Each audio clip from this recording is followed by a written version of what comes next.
ওখানে তো আমার কাছে মেসেজ ছিল, আর আমি যেহেতু একটা রাজনৈতিক দলের প্রধান, সেই হিসাবে তাদের ওয়েবসাইটে লেখা আছে রাজনৈতিক দলগুলোকে নিয়ে প্রধান উপদেষ্টার সংলাপ।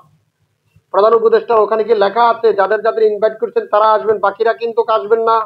লেখা আছে, কোথাও দেখাতে পারবেন? আমি পেশিবাদী বলছি কি, পেশিবাদী সকল রাজনৈতিক শক্তিকে নিয়ে আমরা মিটিং করতেছি। তো আমি তো পেশিবাদী বিরোধী একজন শক্তির বাইরে না তো, আমি তো সেই দাওয়াতের একজন অংশীদার, তাহলে আমি বের হবো? কর্নেল আলী কেন বের হয়ে গেছেন দাওয়াত পাওয়ার সত্ত্বেও? তাকে কেন অপমান করা হয়েছে? একজন বীর মুক্তিযোদ্ধাকে অপমান করা হয়েছে। চিন্তা করতে পারেন? চিন্তা করতে পারেন? আর গতকালকে আমি স্পষ্ট ভাষা বলি, গতকালকে ওখানে যদি আমি দাওয়াত না পাই তাহলে ওখানে অরাজনৈতিক লোকেরা কিভাবে ঢুকছে? অরাজনৈতিক লোকের নেতৃত্বের কাজ কি? সেখানে ধরেন আপনার ওই যে হাসনাত আব্দুল্লাহর কাজ কি? সেখানে হাসনাত আব্দুল্লাহর কি কাজ ছিল?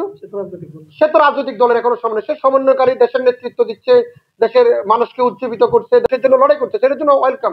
কিন্তু কালকে সেখানে হাসনাত আব্দুল্লাহর কাজ তো আমি দেখি না। আরো অনেকে আছে, অনেক আব্দুল্লাহরা আছে, অনেক আব্দুল্লাহ আছে। কেন ওখানে তাদের কাজ কি? ওখানে তো রাজনৈতিক দলের নেতৃবৃন্দ, সুশীলদের নেতৃত্ব, ওরা কি সুশীল? তাহলে আমার দোষটা কোথায় ছিল ভাই? নিশ্চয় প্রধান উপদেষ্টা এবং তার সাঙ্গপাঙ্গরা একটা বড় সিন্ডিকেট করছেন, চেহারা দেখে দেখে দাওয়াত করতেছেন।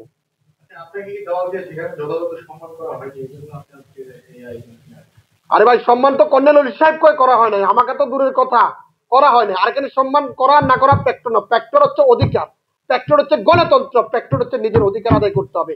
মুখ বুঝে অনেক সহ্য করা হয়েছে।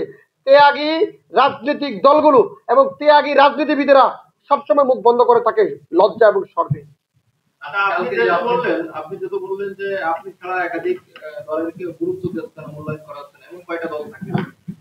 আরে ভাই, আজকে হয়তো আপনাদের মাধ্যমে প্রচার হওয়ার পরে দেখবেন অনেকে জাগ্রত হয়ে যাবে, অনেকে জাগ্রত হয়ে যাবে। আছে, ক্ষোভ আছে, কিন্তু লজ্জায় বলতে পারতেছে না। আরে ভাই, ঘরে যদি দেখেন, একটা সত্য কথা বলি, ঘরে অনেকের ভাবিয়ে ভাইদেরকে যন্ত্রণা করে, কিন্তু বাইরে আসি তারা সাপসুয়ার মতন থাকে, দুঃখের কথা বলে না। এইটাই তো, আমি একটা দলের চেয়ারম্যান, লজ্জার কারণে হয়তো বলতে পারি সারা বছর আন্দোলন করেছি, এখন অত লজ্জা বোধ। রাজনীতিবিদের আবার লজ্জা আছে নাকি? রাজনীতি যারা করে তাদের আবার লজ্জা শরম আছে নাকি? কতক্ষণ পিটায়, কতক্ষণ সেলুট দেয়। যারা আপনাদেরকে দাওয়াত করছে বা উপদেষ্টা মণ্ডলী, তাদের ভিতরে কি কোনো আন্তরিকতার ঘাটতি দেখেন কিনা? আমি আদিলুর রহমান সাহেবকে ফোন দিয়েছি কয়েকশো বার, মাহফুজ আলমকে ফোন দিয়েছি কয়েকশো বার, আমার কাছে ভিডিও আপনি দেখেন, আমার হোয়াটসঅ্যাপ দেখেন, রিসিভ করে না। তারপরে যে আমি প্রেস সচিবের সাথে যোগাযোগ করা যাবে, আমি গতকালকে প্রেস সচিব শফিকুল আলমকে বলছি যে এই অন্যায়গুলো হচ্ছে। শফিকুল আলম যে মনিরুজ্জামান একজন আসছে, ওনার সাথে যোগাযোগ করেন। তারপরে ওখানকার উপস্থিত যারা আছে, তাদের যেতে যারা দায়িত্বশীল জায়গায় আছেন, পুলিশের লোক আছিলেন, গোয়েন্দা সংস্থার লোক আছিলেন, উপদেষ্টা পরিষদের লোক ছিলেন, তাদেরকে অবগত করছেন। তারা বলছেন বিষয়টি দেখতেছেন গুরুত্ব সহকারে। তো আমিও গুরুত্ব সহকারে বিষয়টি আরো দেখতেছি। এখানে যারা বাদ গেছে, আমি শুধু একা না তো ভাই, এখানে আমার জন্য লড়াই করতেছি না, অনেক লোক জেল জুলুম হামলায় মামলার শিকার হয়েছে, যাদের নামও কেউ নিচ্ছে না। কেন? বাট হয়।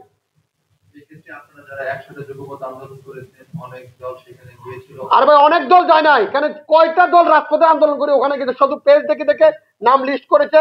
বিএনপি বড় ধরনের একটা লিস্ট দিয়ে দিয়েছে, ওই লিস্টের উপর চলতেছে, সেখানে ভালো আছে খারাপও আছে, আপনাকে বুঝতে হবে। সেক্ষেত্রে যারা সেখানে অংশগ্রহণ করেছিল তারা কি আপনার সাথে যোগাযোগ করেছিল যে আপনি কেন দাওয়াত দেওয়া হয়নি বা আপনি কেন?